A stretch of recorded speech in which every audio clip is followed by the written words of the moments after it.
Hey, everyone, and welcome back to the Manifestation Method podcast. Today, we're going to be diving into one of my favorite topics. And to be honest, I think it's almost everyone's favorite topic. And that is all about manifesting love. But we're not just talking about any kind of love. We're going to be going deep into explaining the Kabbalistic definition of a soulmate. And then we're going to go into a little bit of the psychology as to why we attract the type of people that we attract. So let's jump in.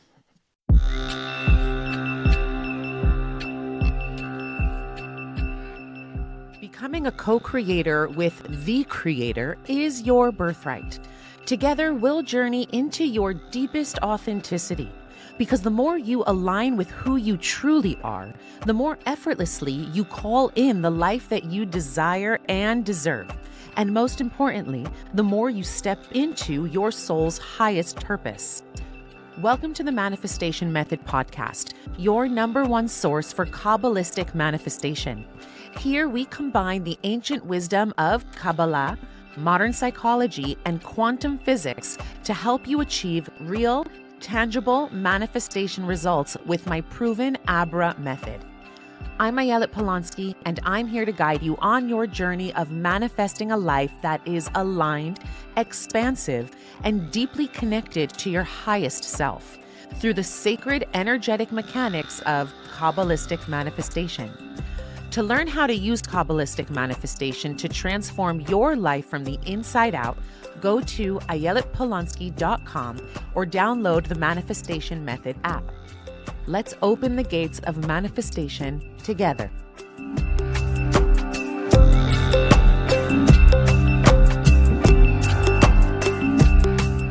Today we're talking about how to attract not just any kind of love, but a real soulful, transformative, deeply aligned type of partnership. I mean, I think the type of partnership and love that most of us long for. It's the kind of love that lights up your soul and really helps you grow into the best version of yourself. Okay, so let's start with defining the Kabbalistic definition of a soulmate, because this really sets the foundation for how we think about love and partnership. So in Kabbalah, a soulmate is called a zivug in Hebrew. And your zivug isn't just someone that you have a romantic connection with. You know, so many people I find go on dates and within the first couple hours of the date feel such an intense connection that they confuse that feeling of lust with love, and they think that they found their soulmate, and they go home telling their friends and family, I think he's the one, or I think she's the one, right? But it's so much deeper than that. A soulmate is literally the other half of your soul, according to Kabbalah. So according to this teaching, before we're even born, our souls are whole, they are complete. But the moment we come into this world, our soul actually splits into two. And one half of your soul resides inside of you, while the other half of the soul resides in your soulmate. It's a really trippy, crazy thought. So the purpose of life then, according to this understanding, is to reunite with this other half of your soul. And not just for the purpose of romantic bliss and passion, but for real spiritual growth and your soul's completion. Your soul came here to complete a certain cycle of evolution, right? Your soul started from what in Kabbalah is called the realm of Atzilut, or the realm of emanation. It's the God realm. We're in that space of oneness. So your soul literally drops down from the realm of total and complete oneness down into this world of Asiya, which is the world of action, the world of 3D physicality and perceived duality, perceived separation, perceived me versus you. Okay. And so this whole cycle of life and of reincarnation then is to complete this cycle of going from oneness, coming down into the illusion of separation, merging with your soulmate, doing a spiritual healing together in order to elevate and rise back up to that space of oneness again. And the idea is to really bring heaven down onto earth by merging and uniting both halves of our soul into one again. It can be a painful surgery, but it's an important one. So together, you and your soulmate actually help each other reach your highest potential and to align more deeply with divine energy, with that experience of oneness. But here's the thing. It is not always smooth sailing. In Kabbalah, there is this concept called tikkun, which means a spiritual correction or a type of healing. So a tikkun is what your soul came here for. It's to do a cycle of healing in order to rectify this illusion of separation and duality and come back to that place of oneness. So soulmates often come into our lives to help us heal from old wounds, not just in this lifetime, but actually from past lifetimes as well. So it's kind of like the universe saying, here's your partner in growth. Let's do this. And this healing journey can be incredibly messy, I think, for most people. And it's really interesting. I find so many people come to me, they want to manifest their soulmate. And that's the thing that they want more than anything in the world, is to manifest their soulmate or their significant other. And then they do. And then they get married. And then, right? It's like all of our parts, all of our traumas, all of our patterning comes to the surface. And it's not all the butterflies and rainbows that we initially anticipated it to be. Not that it isn't beautiful, not that there isn't loads of opportunities for connection and passion and love, but all that passion, connection, and love also comes with its like shadow counterpart, which means challenges, opportunities for growth, not always seeing eye to eye.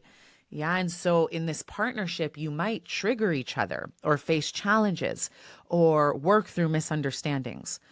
But all of it is designed to elevate you both, to help you transcend your lower selves and evolve spiritually.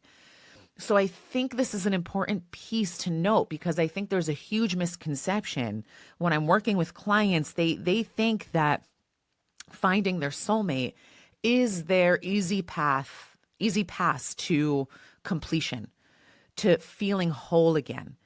And yes, while your significant other has the other half of your soul, and from that perspective, there is a form of spiritual completion going on the moment you two merge. But to get to that place of feeling complete can take a lot of work. And I remember before I got married, one of my mentors, I went to him and asked, what is the secret to a happy marriage? And I was so determined to crack the code because I saw so many people around me getting divorced or getting married 2 or 3 times. And for me personally, I only wanted to get married once. So I tried to crack the code before we even went through the ceremony. And he looked at me and he said, the key to a happy marriage is work. And then he got silent. Okay. What he meant was, if you want a marriage to last, you have to be committed to the work. Okay, there's no easy way out. 2 people coming together from 2 completely different backgrounds, different upbringings, sometimes different cultures, different religions, different political views, whatever the case may be. And now you're both being asked to live under one roof and make it work. I mean, that is a recipe for growth. And it's a beautiful growth if you are committed. I've seen couples go through the depths of hell. But the one thing I always say, if there is commitment, you can get through anything. Okay? Now, another piece that you might be thinking is, what if I missed my chance? What if the person I thought was my soulmate isn't in my life anymore? Or what if the person I thought was my soulmate is now married to somebody else? Or what if the person I thought was my soulmate just is not interested in me?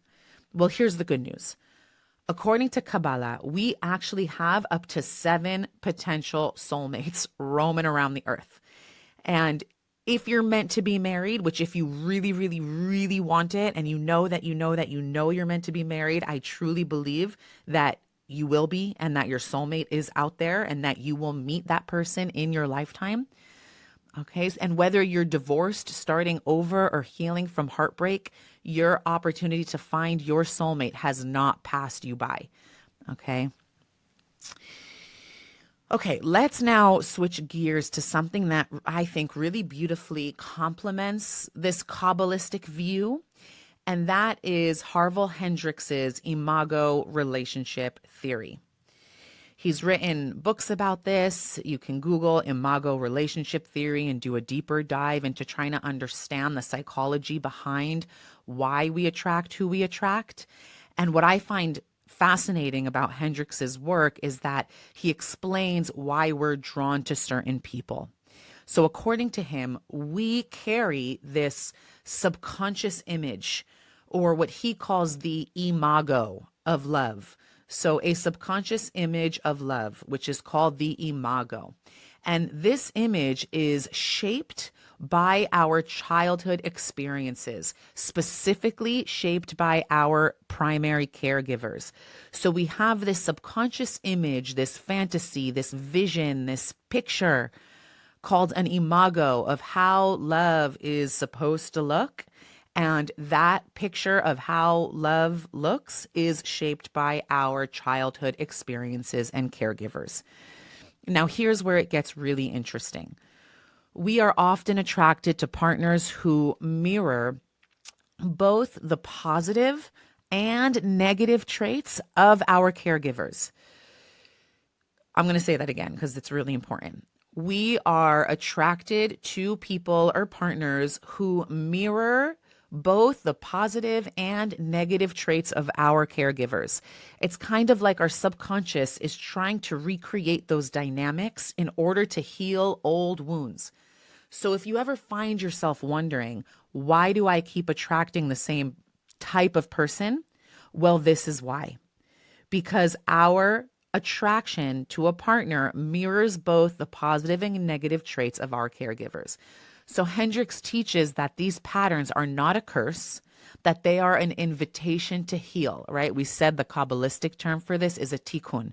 We come into this world and the purpose is to do this spiritual work, this tikkun, this healing, right? We don't come here complete and whole without work to do. We would be angels in that case, or we would be robots in that case, but we're human beings and we have our limitations. And so the conflicts or challenges we face in relationships are really opportunities to resolve our unhealed parts. And so by working through these dynamics consciously and with awareness, we can actually transform our relationships into spaces of mutual healing and growth. But the kicker here is that both people have to be committed to doing this healing work, right? I mean, can one person be committed? Yes. Yes, because oftentimes when one person changes, then the other person will naturally change. It's just a much harder road, right? It's like pushing a boulder up a hill. It just might take longer. But it is also possible. But I really think having two people who are committed and willing to do some really beautiful work together is what allows our soul to evolve in the way that it came here to evolve. So how does this connect to manifesting love? Well, it's pretty simple. If you're trying to manifest your soulmate, it is crucial to do the inner work first. Your subconscious beliefs about love, or those relationship codes that you picked up in childhood, these subconscious beliefs play a huge role in who you are attracting.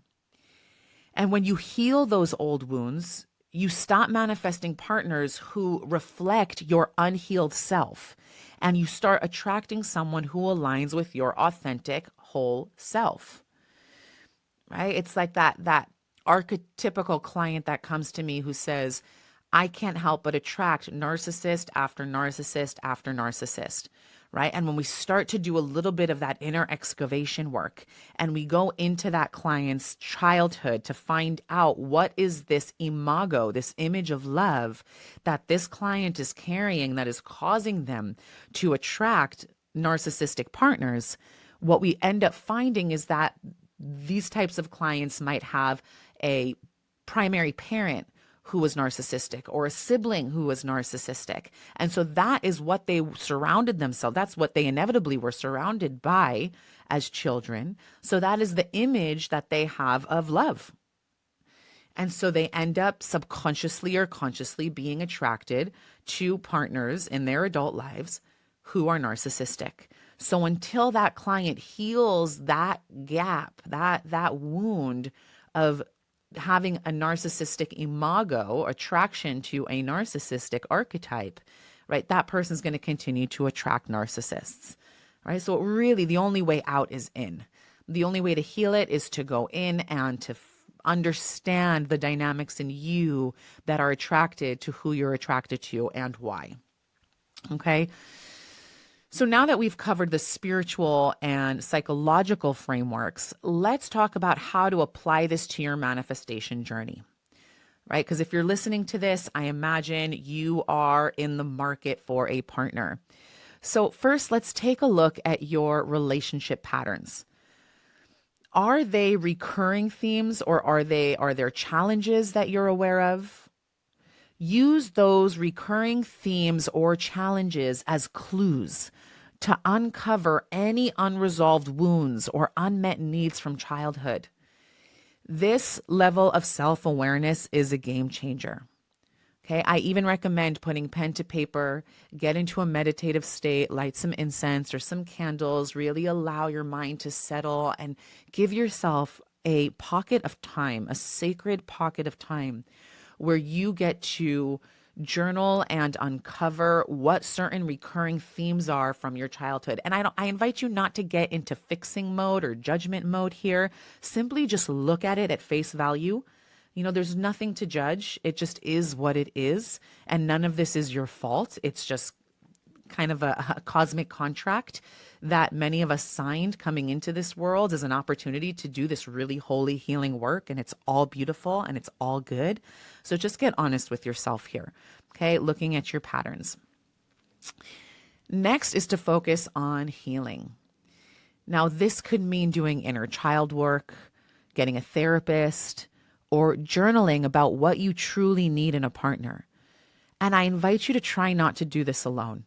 Doing this with a professional, with some sort of facilitator, practitioner who I really advise is already in a happy marriage, someone who maybe has kids, someone who's experienced a little bit more life than you have, because they've gone through all the different incarnations in one lifetime, from being single to being engaged to being married to being pregnant to then raising kids together. And each of these stages has its different challenges and opportunities for tikkun, for growth.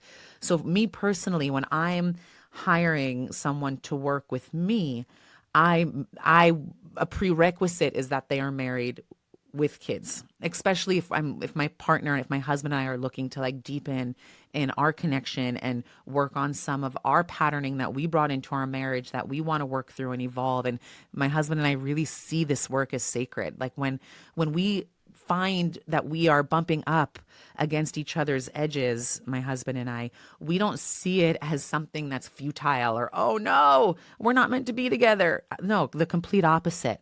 We find these edges as opportunities for growth. And sometimes growth can be uncomfortable.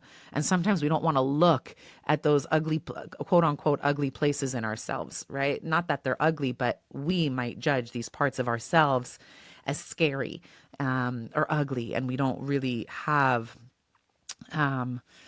so much grace, or we don't give ourselves so much grace to look at these pieces. But my husband and I really see these as opportunities for growth. And the people that we work with are people who have a lot of experience in the field. And then finally is to set clear, authentic intentions. So instead of just listing surface level traits like my partner should be tall, dark, and handsome, I invite you to think of the emotional dynamic that you want to create in your partnership. So, do you want a partner who helps you grow? Do you want someone who supports your dreams? I invite you to visualize that energy of how it would feel to be with this type of person and sit in the frequency of that vision. Let it conjure up feelings of excitement, of connection, of love, of passion, and feel into it as though it's already yours right now.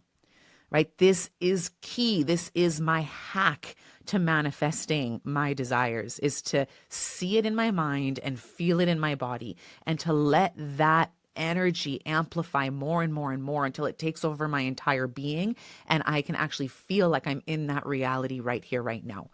Because the thing with the conscious mind, the subconscious mind cannot tell the difference between what is visualized, what you're conjuring up in your mind, and what is actually real in your 3D reality. So by visualizing it, you're actually tricking the mind into thinking that this is going on right now, which creates an imprint in the quantum field, or the field of infinite possibilities, which helps magnetize that possibility into your own personal electromagnetic field, therefore making it a reality.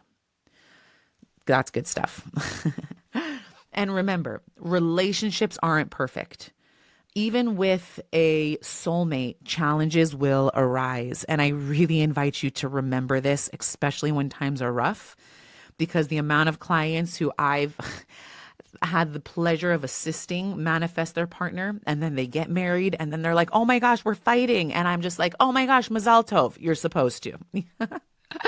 And it kind of just like eases them into marriage with less futility type of thinking when they know what to expect. Okay, so really approach these challenges with awareness and with a commitment to growth, because they become opportunities to genuinely deepen your connection and to rise together. So to wrap it all up, manifesting love isn't just about finding someone who checks all the boxes. It's about attracting a partner who aligns with your soul's journey, who helps you heal and grow, and who you can build a conscious, loving relationship with. Whether it's through Kabbalistic wisdom or Hendrix's Imago theory, the key is this: do the inner work, trust the process, and stay open to the incredible love that is waiting for you. Manifesting love isn't about chasing a person or forcing an outcome. It's about aligning with the vibration of love itself. It's about healing the parts of you that feel unworthy and trusting that your soulmate is on their way. And remember, challenges in love are not obstacles. Challenges in dating are not obstacles. They are gateways to becoming your highest self. And whether you're navigating triggers or celebrating connection, each moment is part of your divine curriculum. So I'd love to leave you here with a blessing for manifesting love. May your heart remain open to the infinite possibilities of love. May you heal the parts of yourself that whisper you are unworthy, and rise into the truth that you are deserving of a love as vast as the universe itself. May your soul be guided towards a partnership that uplifts, nurtures, and inspires you to become the highest version of yourself. And may you always trust that the love you seek is not only possible, but is already right now making its way to you, divinely timed and perfectly aligned. Go forth with faith and courage and an open heart. And so it is. Thanks for listening to today's episode. If this resonated with you, please pay it forward, share it with a friend, and don't forget to leave a review. Until next time, here's to your rising.